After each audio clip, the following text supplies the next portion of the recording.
Hola, hola, ¿qué tal? Si a esta hora activamos el despertador. Yo soy Jaime Gutiérrez y este es el comienzo de un nuevo día. Después de un corto tiempo de descanso, bueno, en realidad no era de descanso por lo que yo estaba esperando, era que pasaran por lo menos 30 días del nuevo gobierno de los colombianos, en cabeza del señor Iván Duque. 30 días para hacer un corto análisis. Y algunos dirán, bueno, pero es que apenas está empezando. Y yo me pregunto, si apenas está empezando, ¿qué iremos avanzando y luego terminando? Si esta es la entrada, ¿qué iremos la salida? 30 días en que los colombianos imaginábamos, esperábamos que este iba a ser un gobierno diferente, pues el panorama al día de hoy no puede ser más desalentador, por no decir desolador. Y aquí vamos a recordar algunos aspectos, pero aquí me voy a fijar también, o me voy a basar en dos frases. Una que utilizó el entonces candidato Iván Duque, frase que aún sigue acompañando en su proceso gubernamental: el que la hace la paga. Y otra que nació a partir del momento en que tomó posesión. Recuerden ustedes el 7 de agosto cuando hizo su discurso y pronunció varias veces el deseo de un pacto nacional. El que la hace la paga. ¿Cómo entender? Y aquí quiero abrir un paréntesis porque son una serie de interrogantes que ojalá alguno de los televidentes, de los contactos, que es muy de los afectos de esa corriente política del centro democrático, es decir, Álvaro Uribe, Iván Duque, en fin, tratara de hacerme entender y me respondiera a esta serie de interrogantes que tengo. El primero de ellos es cómo entender que si estamos hablando del que la hace la paga, un presidente que tiene esa, digamos, frase de campaña, esa frase que acompaña a su gobierno, nombra en cargos diplomáticos, en cargos de ministerios a personas que han cometido delitos contra la institución. Y vamos a los puntos. ¿Cómo entender que nombra, por ejemplo, ante la OEA a un embajador que salió de la Procuraduría por corrupto? Algunos dirán, no se robó un peso. No puedo decir que sí, como tampoco puedo decir que no me consta. Pero lo que sí está completamente comprobado es que nombró en cargos muy altos en la Procuraduría a las personas que se encargaron de hacerle viable su reelección en la Procuraduría. Si eso no es un delito, dígame entonces en qué país vivo yo. Y está actualmente nombrado como embajador ante la OEA. Aunque eso podría tener su explicación, más adelante lo voy a tratar de explicar. Nombra como ministro, bueno, ese nombra, también lo voy a explicar un poco más adelante, como ministro de la Defensa, como ministro de la Hacienda, el de la Defensa lo tocamos después, como ministro de la Hacienda, al que maneja la plata de los colombianos. Es decir, manejando su plata y mi plata, mientras él esconde su plata en paraísos fiscales, los famosos Panama Papers, completamente comprobado. Pero aquí la otra perla, un ministro que estando en el ministerio del gobierno de Uribe, modificó la Constitución, creó una ley para que los municipios se endeudaran por espacio de una década, creo que hasta el 2027, y todos esos recursos hoy aparecen en las cuentas de Alberto Carrasquilla, ministro de Hacienda. Es decir, creó una empresa ficticia, creo que se llama Configura, una empresa que nació con 5 millones de pesos y hoy día tiene un superávit de 29 mil millones de pesos. O sea, ¿cómo entender eso? ¿Eso no es un delito? Y hoy día es el que maneja, repito, la plata de todos los colombianos. El que la hace la paga, o el que la hace así se le paga, es decir, nombrándolos en estos cargos del gobierno de Iván Duque.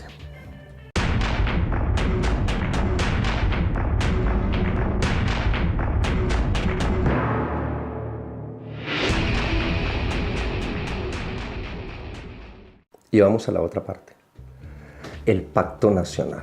El deseo de Iván Duque, y así lo pronunció en su discurso el 7 de agosto, el deseo de un pacto nacional. Y un pacto nacional es que todos seamos uno y uno seamos todos. Que se apliquen todas las garantías ciudadanas, las garantías constitucionales, es decir, que todos estemos bien y que todos vamos hacia un mismo camino.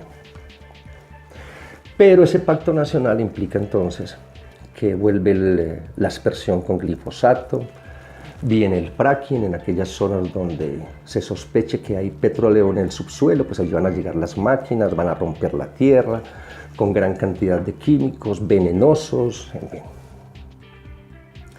Pacto nacional, el que se siga asesinando a cantidad de líderes sociales en Colombia. A propósito, un paréntesis, ¿ustedes se han dado cuenta si hay alguna captura de alguna persona que haya amenazado o haya asesinado a algún líder social en Colombia? ¿No? Lo siguen asesinando y los victimarios por ahí, paseándose por su casa. La, cooptación de las libertades individuales, entre ellas el libre desarrollo de la personalidad, la represión, el nombrar vuelvo y repito, aquí también va otro entrecomillado, el del ministro de la Defensa, el señor Botero. Y más adelante lo explico por qué. Un ministro que dice que hay que regular la protesta y luego sale unos días después diciendo que es que la protesta está financiada con dineros ilícitos. Dígame si eso es un pacto nacional, es decir, ¿cómo le van a decir a esa gente donde tienen petróleo que los van a llegar unas máquinas y va a llegar a fracturar la tierra y le van a hacer fracking y en fin, y van a envenenar el agua? Esa gente, ¿cómo va a entender lo del pacto nacional? O esa gente que está en estos sitios donde hay sembrados de coca y en fin, ¿cómo les van a hacer entender que el pacto nacional consiste en que van a empezar otra vez a ver los aviones mandándoles glifosato, mandándoles cáncer a la lata para sus hijos? ¿Cómo entender todavía eso? Entonces es un gobierno represivo. Y saben una cosa, yo me acuerdo que así pasó del 2002 al 2010 y algunos dirán, es que es la típica fotocopia de ese tipo de gobierno, es decir, volvió otra vez el gobierno que tanto le gusta al de la seguridad democrática. Y yo podría irme un poco más atrás, combinado con el gobierno del Estatuto de la Seguridad, es decir, el gobierno de Turbay Ayala. Una combinación de ambos gobiernos es el que estamos viviendo, apenas empezando, repito, 30 días. ¿Y qué diremos entonces cuando estemos avanzando con este gobierno? Es decir, un gobierno a la medida del príncipe de Guacharacas. ¿Saben una cosa? A mí me preocupa muchísimo lo que está pasando actualmente con el Acuerdo de Lima. Lo que está pasando a nivel internacional, lo que se está hablando por allí en la OEA. Y por eso les decía yo ahora más adelante que ese nombramiento, esa nominación que tiene Alejandro Ordóñez en la OEA tiene un porqué, tiene una razón de ser. Y es porque actualmente se está cocinando una eventual invasión a Venezuela. Ya lo propuso por allí el señor Donald Trump, ¿cierto? Entonces ya puso a discutir a todos sus amigos allí en la OEA, en cabeza del señor Almagro, que no tiene otro tema sino es Venezuela. Para él no existe problemas sino en Venezuela. Estuvo por allí en la frontera colombo-venezolana y entonces allí hizo unas declaraciones y él dice que no descarta la opción de invadir a Venezuela. ¿Será esa la razón de ser del por qué Alejandro Ordóñez está en la OEA? Porque se acaban de reunir los países integrantes del Acuerdo de Lima y allí se sacó una resolución, aprueba o rechaza una posible invasión a Venezuela, y la gran cantidad de países la rechazaron. 3 países se hicieron a un lado, es decir, ni sí ni no, entre ellos Colombia. Ese es el pacto nacional, es decir, el que no solamente no soluciona los problemas en Colombia, sino el que se pone a buscar problemas en otro lado. Que hay una dictadura en Venezuela, eso todos lo sabemos. Que hay una terrible crisis, eso todos lo sabemos, pero el problema es de quién, de Venezuela o de Colombia. Ahora bien, si eso llegase a pasar, ¿qué podría pasar? ¿Qué podría pasarnos a nosotros los colombianos? ¿Cuántos muertos vamos a poner nosotros los colombianos a fin de qué o a razón de qué? Pero bueno, esa es la nominación entonces, el nombramiento que hacen de Alejandro Ordóñez, quien siempre estuvo de acuerdo en una intervención militar en Venezuela.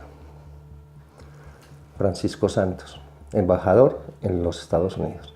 Es decir, son 4 cargos determinantes en el gobierno de Iván Duque, y ahora les decía anteriormente eso de nombrar entre comillas, porque claro, el presidente tiene la autonomía para nombrarlos, pero ¿quién le dijo que los nombrara? Y les voy a explicar aquí cómo funcionan algunos gobiernos en los cuales tienen a un nombre clave como presidente, el caso colombiano. Las dos carteras, aquí hay dos más, pero las dos carteras fundamentales y determinantes en cualquier gobierno son el de la plata y el de las armas. El de la plata actualmente está en cabeza de Alberto Carrasquilla, un hombre de Álvaro Uribe. El de las armas está en cabeza de Botero, del ministro Botero, este irresponsable que quiere regular las protestas. Es un hombre de Uribe. Y hay dos más. El de la OEA, Alejandro Ordóñez, es un hombre de Uribe. Francisco Santos es un hombre de Uribe. Las cuatro carteras más importantes en Colombia están en cabeza de Álvaro Uribe, como quien dice, para poder interpretarlo mejor. Álvaro Uribe es un zorro en la política, y para que no le vuelva a pasar lo que le pasó hace 8 años con Juan Manuel Santos, que se le salió, pues, ¿qué hizo Álvaro Uribe? Asegurarse de que Iván Duque siempre va a estar dentro de su redil. Por eso le puso esos 4 ministros, el que le maneja la política internacional, el que le maneja los lazos con Estados Unidos, el que le maneja la plata y el que le maneja las armas. De resto son nombramientos que el de comercio, que el de relaciones exteriores, que eso sí, bien puede, nómbrelos, usted señor Duque, pero lo más importante son míos, dirá Uribe. Este es el panorama entonces, 30 días después de este gobierno que parece devolvernos en el tiempo, ¿cierto? Y cuando nosotros creíamos que ya habían unos asuntos superados, cuando nosotros pensábamos que íbamos avanzando en la construcción de ese nuevo país, lo que resultó fue que estamos retrocediendo.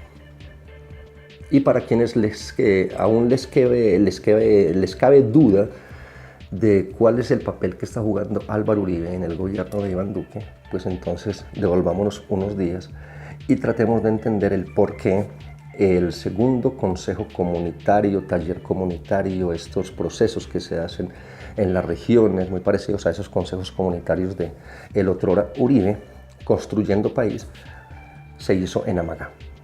El segundo taller comunitario Construyendo País, en Amagá, donde está nada más y nada menos que Wilcer Molina, el cómplice de Álvaro Uribe en la investigación de los falsos testigos que le sigue la Corte Suprema de Justicia.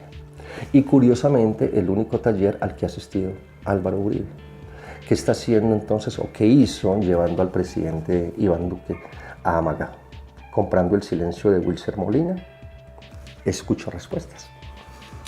Por el momento, quiero esperar que ustedes van a compartir este video, como siempre, del nuevo día. Quiero también agradecer que siempre estén ahí conectados, esperando cada emisión del nuevo día. Y como siempre, recordándoles que cada vez somos más los buenos y ojalá cada vez sean menos los malos. Dios los y las bendiga. A los hombres se les puede eliminar, pero a las ideas no. Oiga, que tenemos que crear un caos muy berraco para que nos llamen a paz.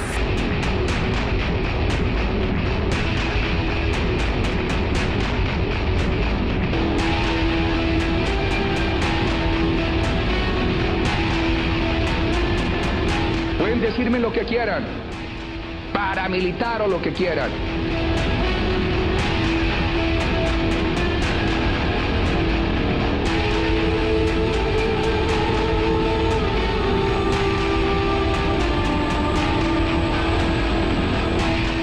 En cualquier caso, su ingreso se habría producido a mis espaldas.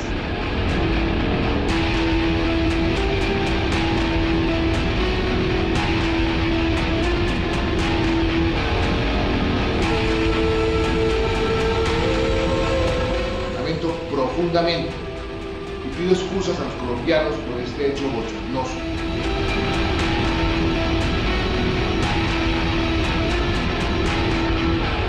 Una operación militar en Venezuela, me faltó tiempo. No le faltó tiempo, le faltaron cojones. Lo que sucedió fue un accidente,